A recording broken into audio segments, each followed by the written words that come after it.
بسم اللہ الرحمن الرحیم۔ السلام علیکم ورحمۃ اللہ وبرکاتہ۔ Price less Islam and today's world کی طرف سے آج ہم ایک نئی ویڈیو کے ساتھ حاضر خدمت ہیں۔ آج کا ہمارا ٹاپک ہے حج کی معنی اور حج کی اقسام، یعنی حج کی کیا معنی ہے اور حج کی کتنی اقسام ہیں۔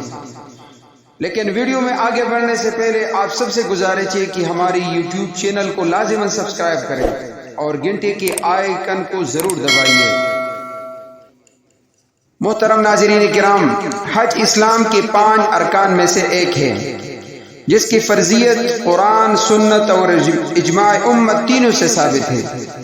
اللہ تعالیٰ کا ارشاد ہے، بسم اللہ الرحمن الرحیم، وَلِلَّهِ عَلَى النَّاسِ حِجُّ الْبَيْتِ مَنِ اسْتَطَاعَ إِلَيْهِ سَبِيلًا۔ ترجمہ، لوگوں پر اللہ تعالیٰ کا یہ حق ہے کہ جو اس کے گھر تک پہنچنے کی استطاعت رکھتا ہو، یعنی طاقت اور قوت رکھتا ہو، وہ اس کا حج ضرور کرے۔ سورۃ آل عمران آیت نمبر 98۔ حج کی معنی، حج کی معنی عربی زبان میں زیارت کا قصد کرنے کی ہے۔ حج میں چونکہ ہر طرف سے لوگ کعبے کی زیارت کا قصد کرتے ہیں، اسی لیے اس کا نام حج رکھا گیا۔ حج کی 3 اقسام ہیں، یعنی حج کی 3 قسمیں ہیں: حج تمتع، حج قران، حج افراد۔ نمبر 1، حج تمتع۔